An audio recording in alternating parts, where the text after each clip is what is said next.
नमस्कार। पिछले लेक्चर में हम लोगों ने रेसिप्रोकल लैटिस की बात किया था और रेसिप्रोकल स्पेस में किसी क्रिस्टल लैटिस से एक्सरे डिफ्रैक्शन के लिए लॉज कंडीशन की बात किया था।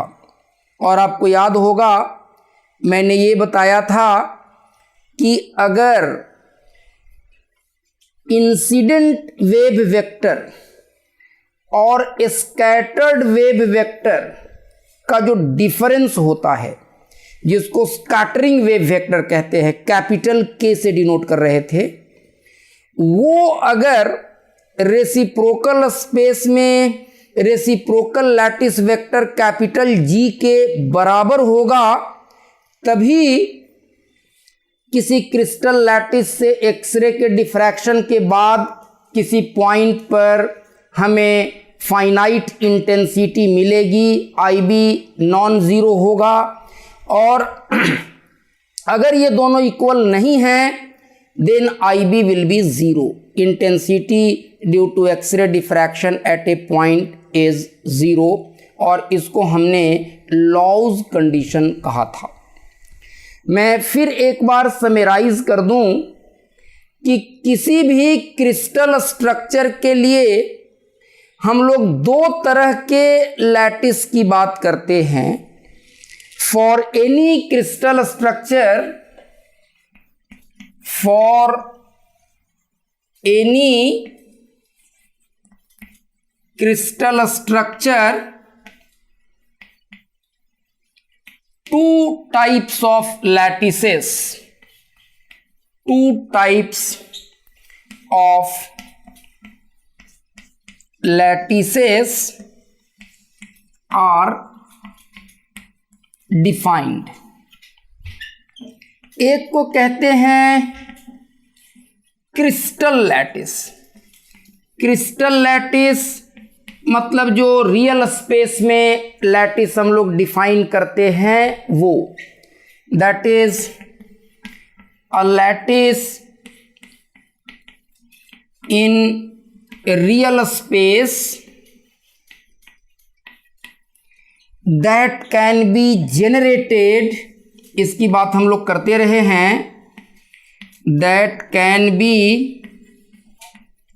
Generated by lattice translation vector, lattice translation vector R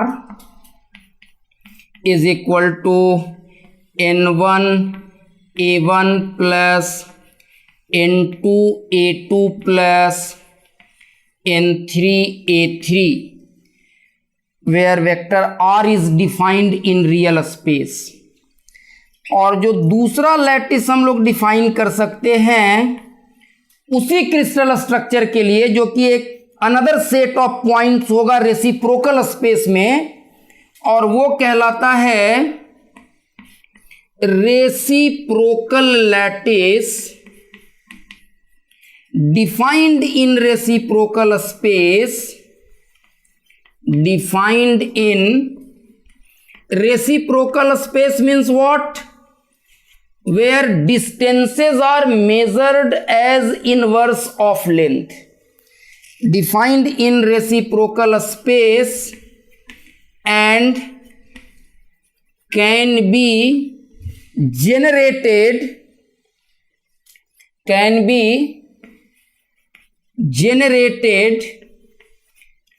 by lattice translation vector, by reciprocal lattice translation vector,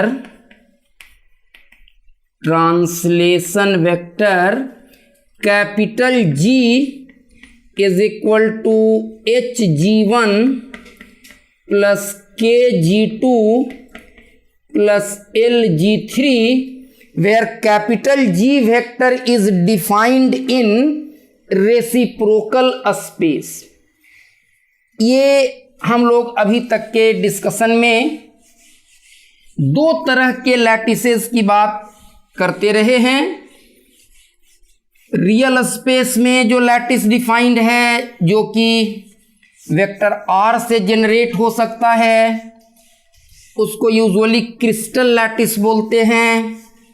और हर क्रिस्टल स्ट्रक्चर के लिए हम लोग एक रेसिप्रोकल लैटिस भी डिफाइन कर सकते हैं, एक ऐसे स्पेस में जहां डिस्टेंसेस मेजर किए जाते हैं इन इनवर्स ऑफ लेंथ, और उस रेसिप्रोकल स्पेस में जो एक सेट ऑफ पॉइंट्स, जो एक लैटिस जनरेट किया जा सकता है, taking help of lattice translation vector capital ji in that reciprocal space is called reciprocal lattice. आज के लेक्चर में मुख्य रूप से हम लोग ये इम्फेसाइज करने वाले हैं और इस बात की समझ बनाने वाले हैं कि ये रेसिप्रोकल लैटिस हम लोग क्यों डिफाइन करते हैं, इसका क्या महत्व है, और क्रिस्टल स्ट्रक्चर की समझदारी में ये हमें कैसे हेल्प करता है। तो आप याद कीजिए, हम लोगों ने पिछले क्लास में लाउज कंडीशन की बात किया था। मान लीजिए ये कोई क्रिस्टल स्ट्रक्चर है, कोई क्रिस्टल है, और यहाँ पर एक्सरे का सोर्स है, और क्रिस्टल के किसी एक पॉइंट ओ को हम लोग ओरिजिन ले लें। और अगर मान लीजिए कि ये जो लैटिस है गिवन क्रिस्टल के लिए, ये जो लैटिस है ये रेसिप्रोकल स्पेस में है, ये लैटिस, ये रेसिप्रोकल लैटिस में हम बातें अगर करें, और यहाँ पर कोई लैटिस का पॉइंट है, और यहाँ पर कोई स्कैटरर है, यहाँ पर एक्सरे सोर्स है, यहाँ से इंसिडेंट होकर के एक्सरे इस स्कैटरर पर आता है, ये एब्जॉर्ब करता है, फिर यहाँ से ये री एमिट करता है, स्कैटर करता है, और वो स्कैटर्ड एक्सरे कहीं पर पहुँचते हैं। तो अगर इस स्कैटर्ड वेव का वेव वेक्टर है के डैस्ट, स्मॉल के डैस्ट, और इस इंसिडेंट वेव का वेव वेक्टर है के, तो एक कैपिटल के हम लोगों ने डिफाइन किया था, जिसको हम लोग स्कैटरिंग वेक्टर कहते थे, और इसको हम लोगों ने डिफाइन किया था स्कैटर्ड वेव वेक्टर और इंसिडेंट वेव वेक्टर के डिफरेंस के रूप में, और इसको हम लोग स्कैटरिंग वेक्टर कहते थे, स्कैटरिंग वेक्टर कहते थे। और हमने ये कहा था कि अगर ये स्कैटरिंग वेक्टर, मतलब difference of a scattered wave vector and that of the incident wave vector, ये जो स्कैटरिंग वेव वेक्टर है के, ये रेसिप्रोकल गिवन क्रिस्टल के लिए जो रेसिप्रोकल स्पेस में रेसिप्रोकल लैटिस जनरेट होगा, उस रेसिप्रोकल स्पेस के रेसिप्रोकल ट्रांसलेशन वेक्टर जी के बराबर अगर होगा, तब वैसे स्कैटरर से स्कैटर होने के बाद ही किसी पॉइंट पर स्कैटर्ड एक्सरे के लिए हमें कोई फाइनाइट इंटेंसिटी मिलेगी। अदरवाइज अगर इसको पॉइंट बी हम लोगों ने कहा था और यहाँ की इंटेंसिटी को आई बी बोलें, तो आप याद कीजिए हम लोगों ने कहा था कि if vector K is equal to vector G होगा, तब I B not equal to zero होगा, वहां पर कुछ इंटेंसिटी मिलेगी, आई बी जीरो नहीं होगा। और अगर ये स्कैटरिंग वेव वेक्टर के लैटिस ट्रांसलेशन वेक्टर इन रेसिप्रोकल लैटिस जी के बराबर नहीं होगा, तो वैसे हालत में आई बी विल बी जीरो। और इसी को कहते थे हम लोग लाउज कंडीशन फॉर एक्सरे डिफ्रैक्शन। इसी कंडीशन को कहते थे लाउज कंडीशन फॉर एक्सरे डिफ्रैक्शन। अब यहां पर मैं आपको यह बता दूं कि ये जो स्कैटरिंग होती है क्रिस्टल लैटिस से, हम लोग ये कह रहे हैं कि एक्सरे के सोर्स से इलेक्ट्रोमैग्नेटिक रेडिएशन एक्सरे इंसिडेंट होता है क्रिस्टल लैटिस पर, और उसके डिफरेंट पोजीशंस पर, उस क्रिस्टल लैटिस के किसी ओरिजिन के रिलेटिव डिफरेंट पोजीशंस पर के जो स्कैटरर्स होते हैं वो उसको एब्जॉर्ब करते हैं और फिर री रेडिएट करते हैं।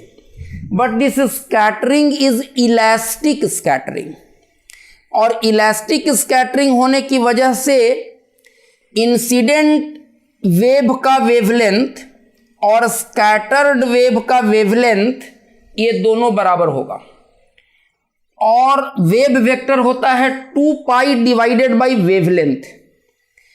तो this scattering being an elastic scattering, this scattering being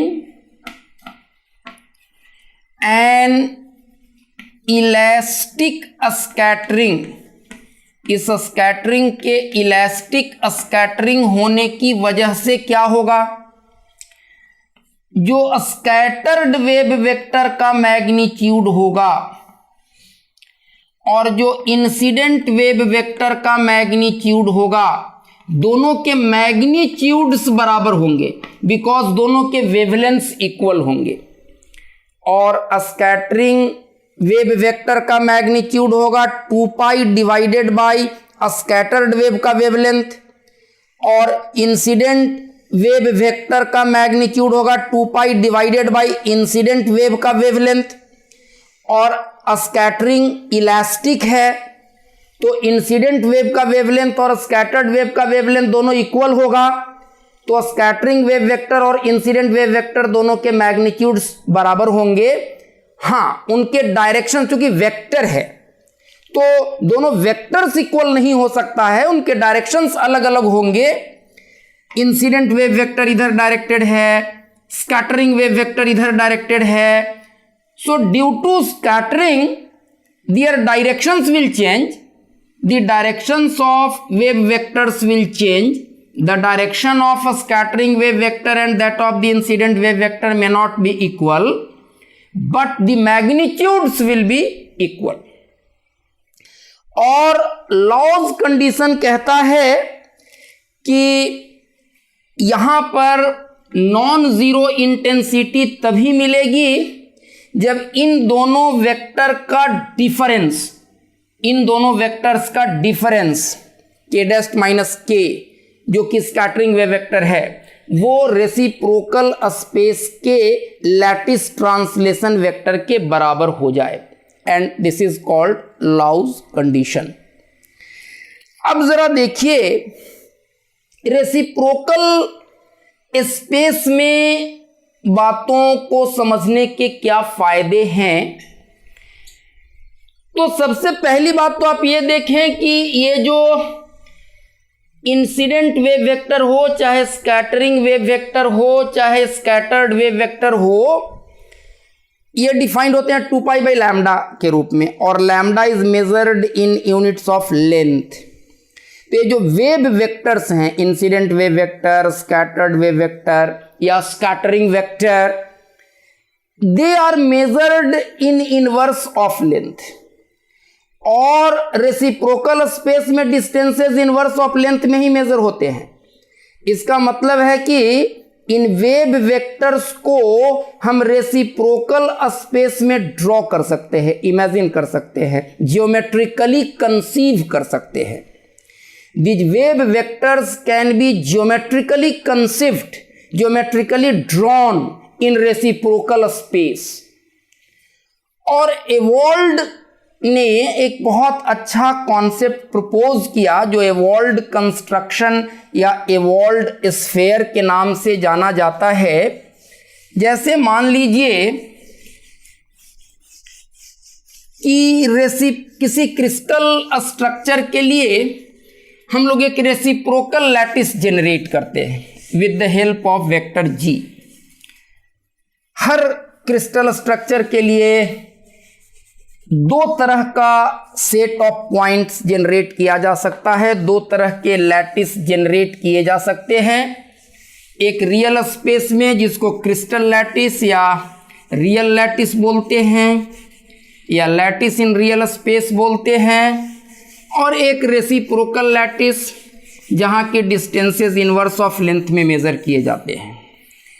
तो सपोज कीजिए किसी क्रिस्टल स्ट्रक्चर के लिए हम लोग एक रेसिप्रोकल लैटिस जनरेट करते हैं और उस रेसिप्रोकल लैटिस के अंदर कहीं भी किसी पॉइंट को सेंटर मान करके और इंसिडेंट वेव वेक्टर के मैग्नीट्यूड या स्कैटर्ड वेव वेक्टर के मैग्नीट्यूड तो दोनों के इक्वल ही हैं, उनके रेडियस के बराबर, उनके मैग्नीट्यूड के बराबर रेडियस का एक स्फेयर खींचते हैं उस रेसिप्रोकल स्पेस में, उस रेसिप्रोकल स्पेस के किसी भी पॉइंट को सेंटर मान करके। मान लीजिए कोई एक रेसिप्रोकल स्पेस में जनरेट किया गया लैटिस है, there is a lattice in reciprocal space, और इस रेसिप्रोकल स्पेस में, इस रेसिप्रोकल स्पेस का ओरिजिन हम कहीं पर भी ले सकते हैं, और इस रेसिप्रोकल स्पेस में कहीं पर एक कोई सेंटर मान करके और के रेडियस का एक स्फेयर ड्रॉ करते हैं हम लोग। ऐसे मान लीजिए हम लोग कहीं पर भी एक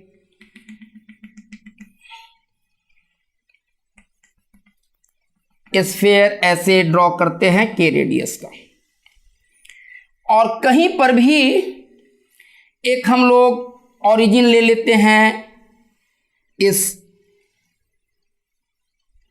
सपोज कीजिए रेसिप्रोकल लैटिस का ओरिजिन हमने यहां पर ले लिया, कहीं पर भी ले सकते हैं because this is an infinite lattice. इस पॉइंट को हमने O कह दिया और इस स्फेयर का सेंटर हमने यहां पर ले लिया A, और ये एक ऐसा हमने रेसिप्रोकल प्लेन में, रेसिप्रोकल स्पेस में कहें, प्लेन नहीं, रेसिप्रोकल स्पेस में, नॉट प्लेन, एक हमने स्फेयर ड्रॉ किया। कैसा स्फेयर? जिसका सेंटर उस रेसिप्रोकल स्पेस के किसी आर्बिट्ररी पॉइंट A पर ले लिया गया और K रेडियस का हमने एक स्फेयर ड्रॉ किया है, K रेडियस का। ये वेक्टर K है, इंसिडेंट वेव वेक्टर के बराबर रेडियस का हमने स्फेयर ड्रॉ किया, इसके मैग्नीट्यूड के बराबर रेडियस का स्फेयर ड्रॉ किया। और सपोज कीजिए ये वेक्टर है K डैस्ट, ये वेक्टर है K डैस्ट। तो यहां से हमें क्या पता चल रहा है? क्योंकि अभी अभी मैंने कहा कि इलास्टिक स्कैटरिंग होने की वजह से वेक्टर स्मॉल k और स्मॉल k डैश दोनों के मैग्नीट्यूड्स इक्वल होंगे। तो अगर वेक्टर k के मैग्नीट्यूड के बराबर रेडियस का ये स्फेयर है, तो इंसिडेंट वेव वेक्टर का मैग्नीट्यूड अगर इस स्फेयर के एक रेडियस को रिप्रेजेंट कर रहा है, तो स्कैटर्ड वेव वेक्टर का मैग्नीट्यूड भी इस स्फेयर का एक रेडियस होगा। तो इस तरह से हम लोग स्कैटर्ड वेव वेक्टर को दिखा सकते हैं और इस तरह से हम लोग इंसिडेंट वेव वेक्टर को दिखा सकते हैं। और चूंकि ये दोनों इस स्फेयर के रेडियस के बराबर होंगे, चूंकि दोनों के मैग्नीट्यूड्स इक्वल हैं। अब हम लोग कैपिटल जो K वेक्टर है, स्कैटरिंग वेक्टर, उसको लिखते हैं K डैश माइनस K, और इसको हम लोग लिख सकते हैं K dash plus opposite vector of K।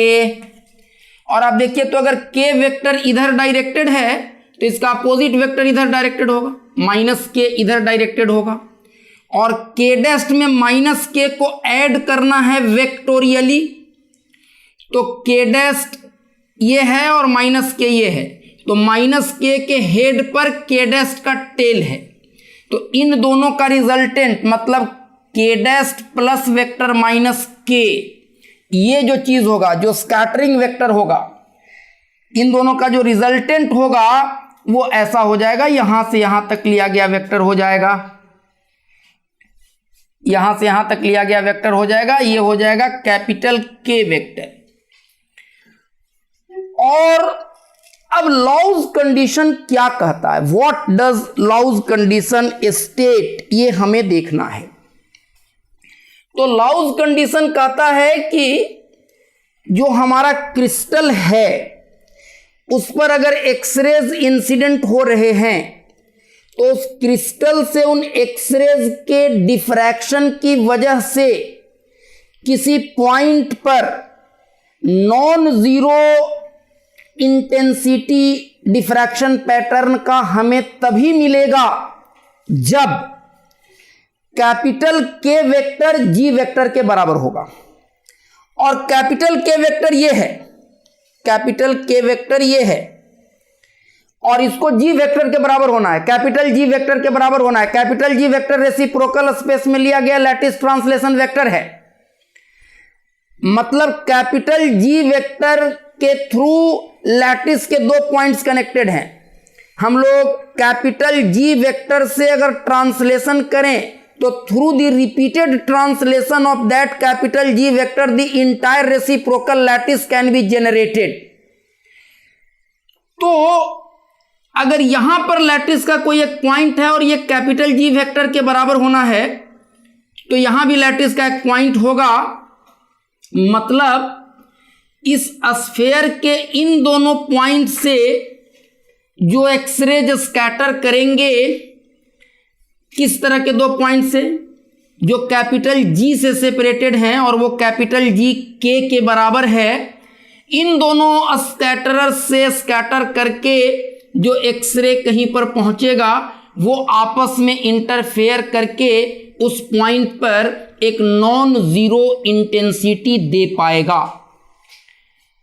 तो ये कहता है कि if this K vector is equal to G vector then only IB will be zero, IB will be non zero.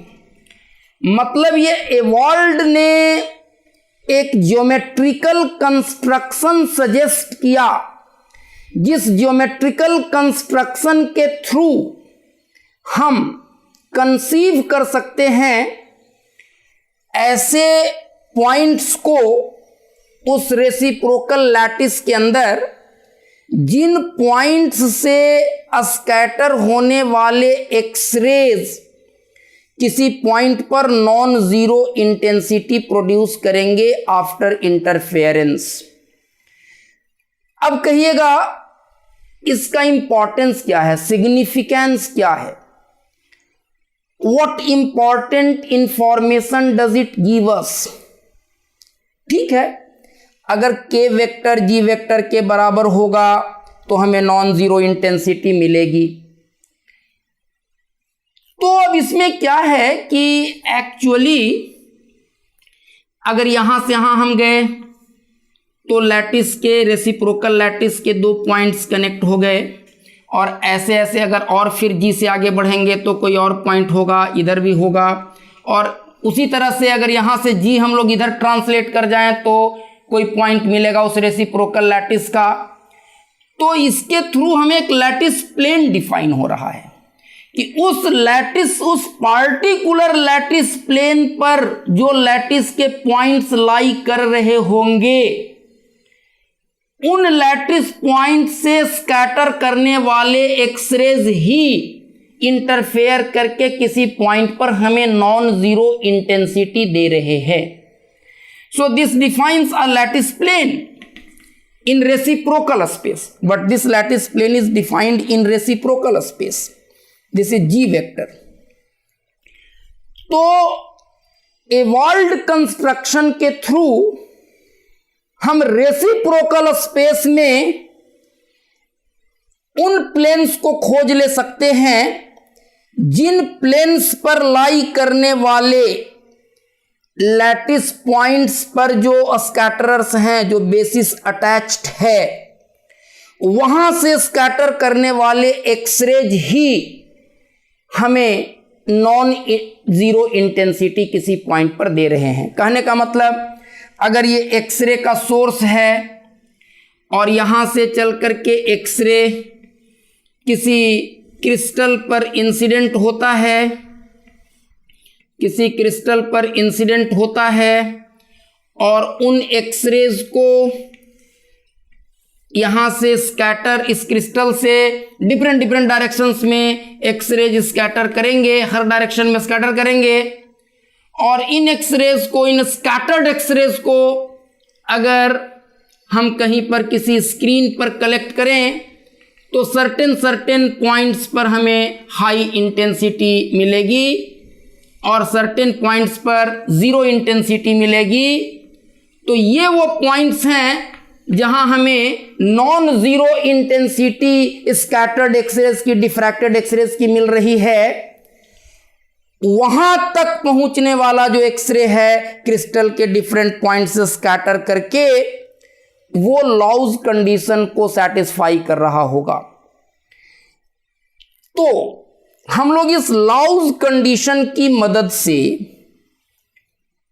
X ray diffraction करवा करके हम लोग क्या कहते हैं मटेरियल साइंस में, जब हम कोई मटेरियल सिंथेसाइज करते हैं तो सबसे पहले हम ये जानना चाहते हैं कि हमने जो मटेरियल सिंथेसाइज किया उसका क्रिस्टल स्ट्रक्चर क्या है।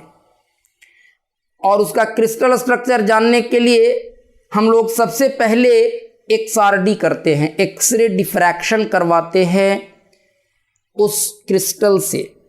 मतलब अपने सैंपल पर हम लोग एक्सरेज को इंसिडेंट करवाते हैं और उस सैंपल से स्कैटर्ड एक्सरेज या डिफ्रैक्टेड एक्सरेज जो होते हैं उनकी इंटेंसिटी को प्लॉट करते हैं as a function of theta. अलग अलग एंगल्स पर हम लोग एक्सरेज को डालते हैं। तो डिफ्रैक्टेड एक्सरेज की इंटेंसिटी को ऑब्जर्व करके वो कैसा क्रिस्टल स्ट्रक्चर था, वो सिंपल क्यूबिक था कि फेस सेंटर्ड क्यूबिक लैटिस था कि बॉडी सेंटर्ड क्यूबिक लैटिस था कि एचसीपी स्ट्रक्चर था कि एचसीपी उर्टजाइट स्ट्रक्चर था, कैसा था, ये हम लोग कैसे पता लगा पाते हैं। तो उसका बेसिस ये है कि लाउज कंडीशन की मदद से हम लोग एक्सरे डिफ्रैक्शन की मदद से रेसिप्रोकल स्पेस को पहले जनरेट कर लेते हैं कि रेसिप्रोकल स्पेस में वो कौन से प्लेन्स हैं जिस प्लेन से रिफ्लेक्शन की वजह से हमें इस एक्सरे की इंटेंसिटी यहाँ पर इतनी मिल रही है। तो रेसिप्रोकल लैटिस या रेसिप्रोकल लैटिस में वो प्लेन्स जनरेट कर लिए जाते हैं जिन प्लेन्स पर स्थित, जिन प्लेन्स पर सिचुएटेड पॉइंट्स, लैटिस पॉइंट्स और वहां पर अटैच्ड बेसिस से स्कैटर करने वाले एक्सरेज हमें नॉन जीरो इंटेंसिटी दे रहे हैं। तो इस लाउज कंडीशन की मदद से हमें रेसिप्रोकल स्पेस में लैटिस प्लेन्स जनरेट हो जाते हैं। जैसे हम लोग मिलर इंडिसेस की मदद से रियल लैटिस के लिए, क्रिस्टल लैटिस के लिए डिफरेंट लैटिस प्लेन्स की बात किया करते थे, वैसे ही रेसिप्रोकल लैटिस में हम उन लैटिस प्लेन्स को जनरेट कर लेते हैं एक्सरे डिफ्रैक्शन की मदद से। मतलब एक तरह से पूरे रेसिप्रोकल लैटिस को पहले मैप करते हैं। एक्सरे डिफ्रैक्शन की मदद से पूरे रेसिप्रोकल लैटिस को हम लोग मैप करते हैं और इस रेसिप्रोकल लैटिस को मैप करने के लिए हम लोग कहते हैं कि ये जो जी वेक्टर है जो कि hg1 plus kg2 plus lg3 के मदद से जनरेट होता है, उसमें h, k और l जो हम लोगों ने लिया था वो वही जो मिलर इंडिसेस वाला HKL था, जिसकी मदद से रियल स्पेस में हम लोग लैटिस प्लेन्स की इंडेक्सिंग करते थे, वो वाला इंडेक्स है HK और L। और यहाँ पर कुछ इंपॉर्टेंट प्रॉपर्टीज हैं या रिजल्ट हैं कहिए, जिसका शायद हम लोग यहाँ पर प्रूफ नहीं देने वाले हैं, but they are very important results, so you must keep those results in your mind. दो इंपॉर्टेंट रिजल्ट्स की बात मैं कर रहा हूं। अगर आप थोड़ा सा एप्लीकेशन ऑफ माइंड करेंगे और थोड़ा सा और मैथमेटिक्स करेंगे तो आप इन दोनों रिजल्ट्स को डिराइव कर सकते हैं।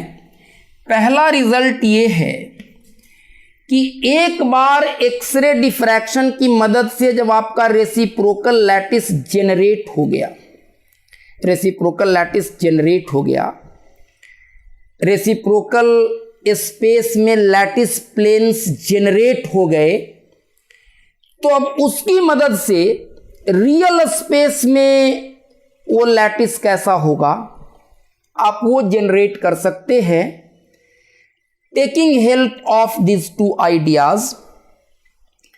वो रिजल्ट ये है कि ये जो जी वेक्टर है, ये जी वेक्टर HK और L, ये जी वेक्टर क्या है? ये जो रेसिप्रोकल स्पेस में लैटिस ट्रांसलेशन वेक्टर है G, ये है HG1 plus KG2 plus LG3। तो इसमें ये जो इसके fundamental translation vectors reciprocal space में G1 G2 G3 के जो मल्टीपल्स हैं HKL, इन इंडेक्स की मदद से रिप्रेजेंट होने वाला रियल स्पेस में जो प्लेन्स होगा, the lattice planes in real space whose Miller indices are HKL, they are found to be perpendicular, they are found to be perpendicular to this vector G। जैसे मान लीजिए reciprocal space में अगर ये G vector है, अगर ये G vector है रेसिप्रोकल स्पेस में, तो ये G वेक्टर है, मतलब यहाँ पॉइंट्स होंगे रेसिप्रोकल स्पेस में, यहाँ पॉइंट्स होंगे, इससे G आगे होगा, इससे G पीछे होगा, इससे G इस तरफ होगा, तो ये रेसिप्रोकल प्लेन्स भी एक तरह से डिफाइन हो रहा है। और इसके करस्पॉन्डिंग रियल स्पेस में कुछ ऐसे प्लेन्स डिफाइन किए जा सकते हैं जो कि इस G वेक्टर से 90 डिग्री पर होंगे, और ये वो प्लेन्स हैं जिनका रियल स्पेस में मिलर इंडिसेस है HKL, HKL से डिफाइन होने वाले ये प्लेन्स हैं। तो वो प्लेन्स रियल स्पेस के वो लैटिस प्लेन्स जिनके मिलर इंडिसेस HK और L होते हैं, वो इस G वेक्टर पर परपेंडिकुलर होता है। ये एक इंपॉर्टेंट रिजल्ट है। कहने का मतलब the lattice planes in real space whose Miller indices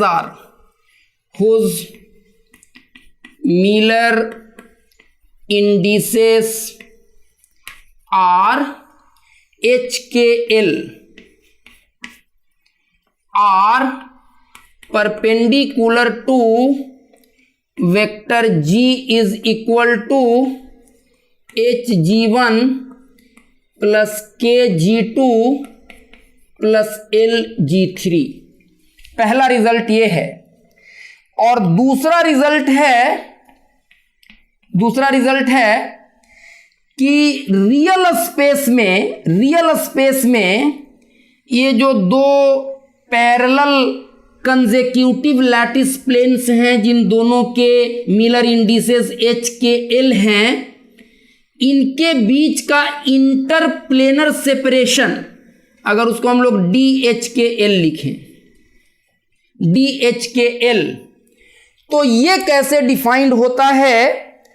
तो ये जो जी वेक्टर का मैग्नीट्यूड होता है, this is found to be equal to the magnitude of this G vector, this is found to be equal to 2 pi upon D H K L.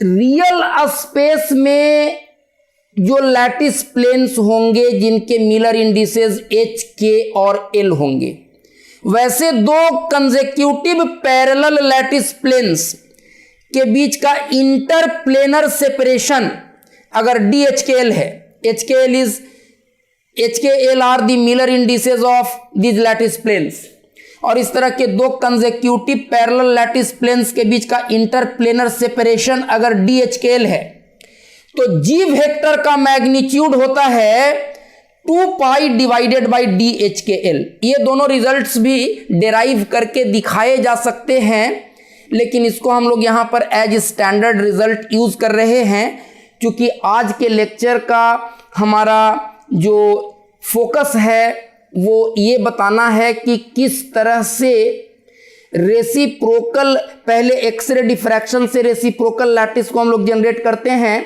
और एक बार जब वो रेसिप्रोकल लैटिस जनरेट हो जाता है तो वहाँ से हम लोग फिर रियल लैटिस को कैसे इमेजिन कर लेते हैं, और एक्सरे डिफ्रैक्शन करवा करके और जो हमारा क्रिस्टल स्ट्रक्चर है रियल स्पेस में उसका अंदाज़ा हम कैसे लगा पाते हैं।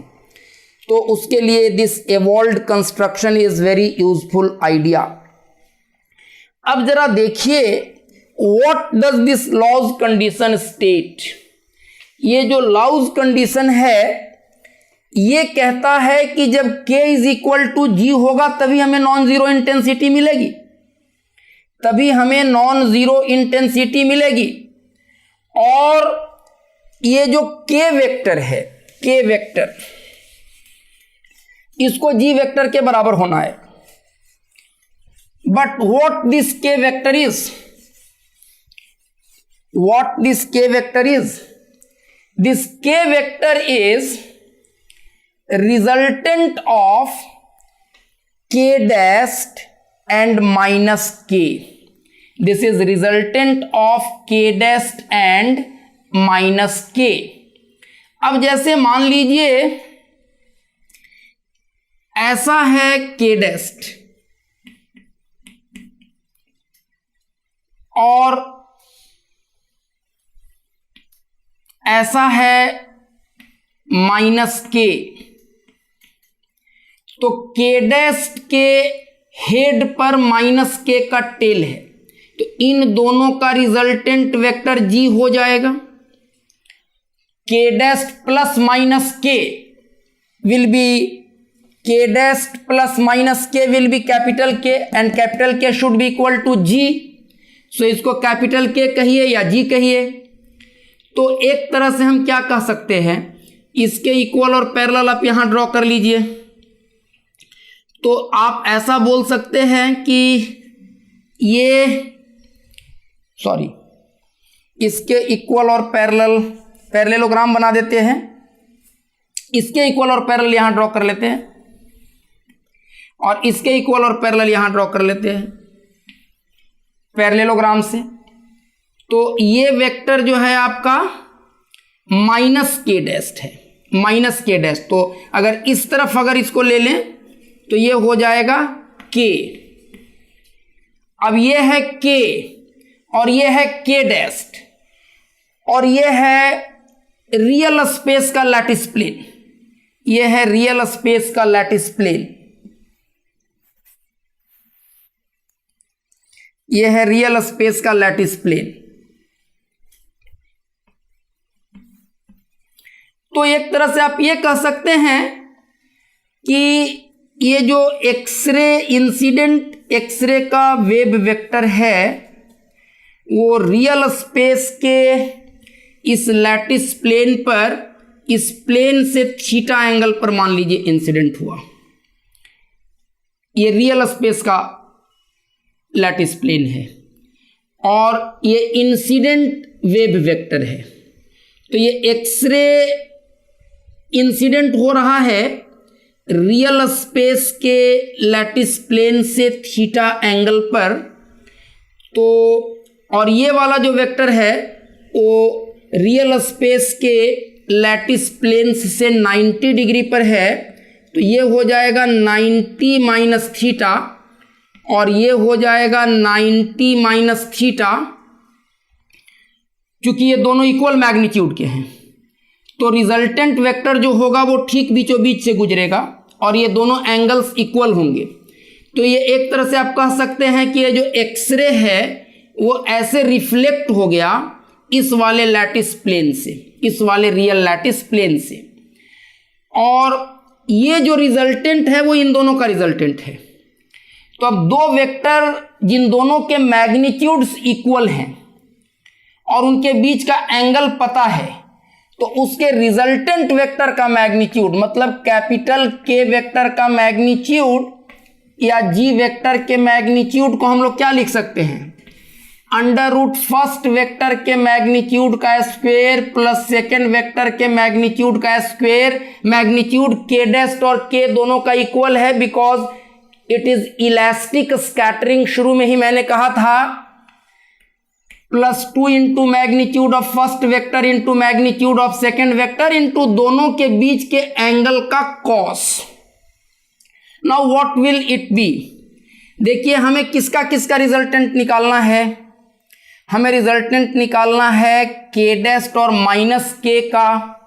तो माइनस के हमारा ये है और के डैश ये है, दोनों के बीच का एंगल है 180 degree minus 2 theta. This is 180 degree minus 2 theta.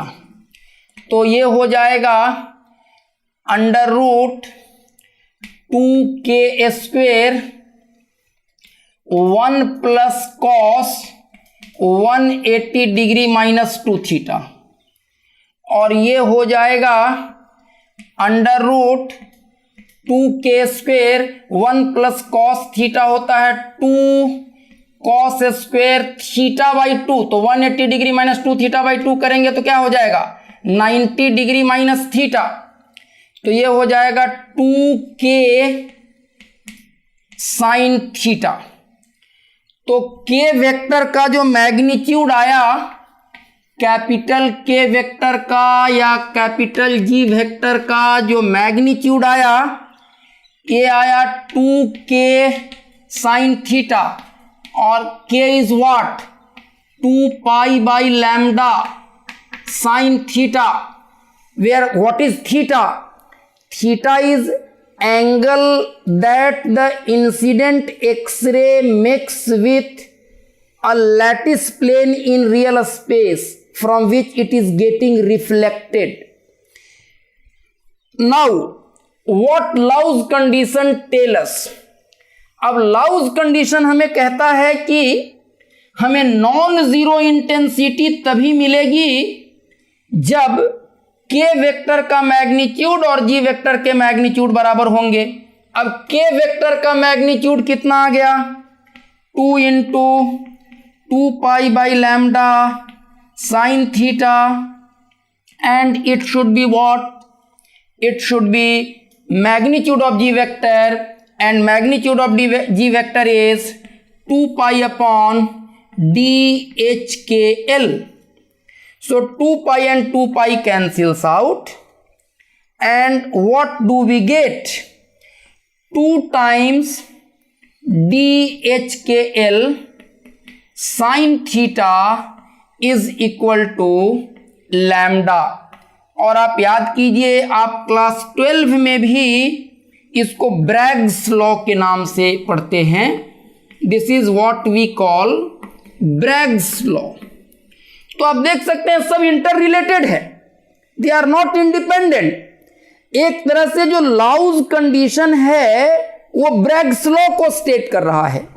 आपको ब्रैग्स लॉ जूनियर क्लासेस में ऐसे पढ़ाया जाता था कि जैसे मान लीजिए रियल स्पेस में आप किसी लैटिस की बात करें, these are lattice planes in real space.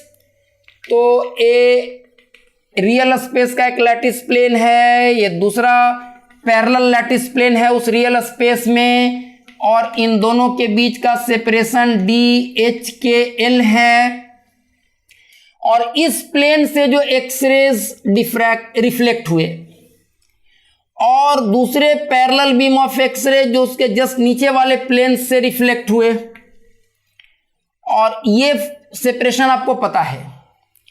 तो इस वाले एक्सरे को, ये दोनों पैरेलल हैं, जो जस्ट इसके नीचे वाले प्लेन से रिफ्लेक्ट हो रहा है, उस वाले एक्सरे को इस वाले एक्सरे की तुलना में इतना ज़्यादा पाथ लेंथ कवर करना पड़ रहा है, इतना ज़्यादा पाथ लेंथ कवर करना पड़ रहा है। यहाँ से यहाँ तक तो दोनों का पाथ लेंथ सेम है, इसके बाद सेम है, दे आर पैरेलल। ये वाला इसके बाद सेम है, तो ये वाला पाथ लेंथ एक्स्ट्रा है, ये वाला पाथ लेंथ एक्स्ट्रा है। नाउ व्हाट हैपेंस, अगर इस लैटिस प्लेन, ये जो रियल स्पेस का लैटिस प्लेन है, इस लैटिस प्लेन से थीटा एंगल पर ये एक्सरेज इंसिडेंट हो रहा है, पैरेलल एक्सरेज हैं तो सारे प्लेन्स पर थीटा एंगल पर इंसिडेंट होंगे, पैरेलल प्लेन्स पर। तो ये थीटा है तो सामने वाला थीटा होगा और ये भी थीटा होगा, so this is theta and sine theta is what, P/H। तो यहां पर साइन थीटा हो जाएगा दिस बाई DH/L। तो इसको अगर हम लोग x कहें तो x बाई DH/L, तो x is DH/L sine theta, और path difference is what, delta x is what, delta is 2x, this plus this, so this is 2DH/L sin theta. और हम लोग ये कहते थे कि ये दोनों जो यहां से डिफ्रैक्ट हुआ या रिफ्लेक्ट वर्ड भी लोग यूज करते हैं, रिफ्लेक्शन जैसा मामला ये लग रहा है एक्चुअली स्कैटरिंग ही। तो जो इस वाले प्लेन से रिफ्लेक्टेड एक्सरेज हैं या डिफ्रैक्टेड एक्सरेज हैं, और जो नीचे वाले प्लेन से डिफ्रैक्टेड एक्सरेज हैं, उनके बीच का पाथ लेंथ इतना आया, पाथ डिफरेंस। और आप जानते हैं कि जब पाथ डिफरेंस लैम्डा का इंटीग्रल मल्टीपल होगा तभी कंस्ट्रक्टिव इंटरफेरेंस होगा और तभी हमें नॉन जीरो इंटेंसिटी मिलेगी। तो इसको हम लोग कहते थे कि this path difference 2DH/L sine theta should be equal to n lambda. और अगर फर्स्ट ऑर्डर के डिफ्रैक्शन मैक्सिमा को हम ऑब्जर्व कर रहे हैं तो this is lambda, this is nothing but Bragg's law, और इसी को हम लोग ब्रैग्स लॉ के नाम से स्टेट करते थे। तो इस तरह से आप लाउज कंडीशन से ब्रैग्स लॉ पर पहुंच सकते हैं। ये एक ही बात को स्टेट करने के दो अलग अलग तरीके हैं। ब्रैग्स लॉ जो कंडीशन हमें बता रहा है कि हमें किसी क्रिस्टल से डिफ्रैक्टेड एक्सरेज की इंटेंसिटी किसी पॉइंट पर मैक्सिमम कब मिलेगी, जब ये कंडीशन सेटिस्फाइड होगा। तो एक तरह से ब्रैग्स लॉ रियल स्पेस में जो क्रिस्टल लैटिस प्लेन्स हैं उनके टर्म्स में बातों को बोल रहा है, और लाउज कंडीशन में हम लोग रेसिप्रोकल स्पेस में बातों को करते हैं। तो रेसिप्रोकल लैटिस का महत्व यही है कि एक बार लाउज कंडीशन लगा करके एक्सरे डिफ्रैक्शन करवा करके पहले हम लोग रेसिप्रोकल लैटिस को जनरेट कर लेते हैं, और तब फिर उस रेसिप्रोकल लैटिस की मदद से एक बार जब हमें रेसिप्रोकल लैटिस जनरेट हो गया तब फिर ये कंडीशन लगाते हैं कि साहब रेसिप्रोकल लैटिस जनरेट होगा इस वेक्टर की मदद से, जिसके लैटिस ट्रांसलेशन वेक्टर्स हैं vector g is equal to Hg1 plus K G2 plus Lg3, जिसमें H K L Miller indices हैं रियल स्पेस के लैटिस प्लेन्स के। तो किसी रियल स्पेस का वह लैटिस प्लेन जिसका Miller indices h K l है, वो इस रेसिप्रोकल स्पेस के लैटिस ट्रांसलेशन वेक्टर से 90 डिग्री पर होता है, और रियल स्पेस के दो कंसेक्यूटिव पैरेलल लैटिस प्लेन्स के बीच का interplanar separation, interplanar distance DH/L के टर्म्स में आप रेसिप्रोकल लैटिस वेक्टर G के मैग्नीट्यूड को ऐसा लिख सकते हैं, magnitude of vector G is equal to 2 pi upon DH/L। और इन आइडियाज की मदद से एक बार एक्सरे डिफ्रैक्शन की मदद से जब रेसिप्रोकल लैटिस जनरेट हो गया, तो आप फिर उसकी मदद से रियल लैटिस, क्रिस्टल लैटिस को जनरेट कर सकते हैं, और आप सोच सकते हैं, बता सकते हैं कि आपका क्रिस्टल स्ट्रक्चर कैसा है, उसकी लैटिस कैसी है, और वहाँ से फिर आप Bragg's condition for x-ray diffraction की बात कर सकते हैं, ब्रैग्स लॉ की बात कर सकते हैं।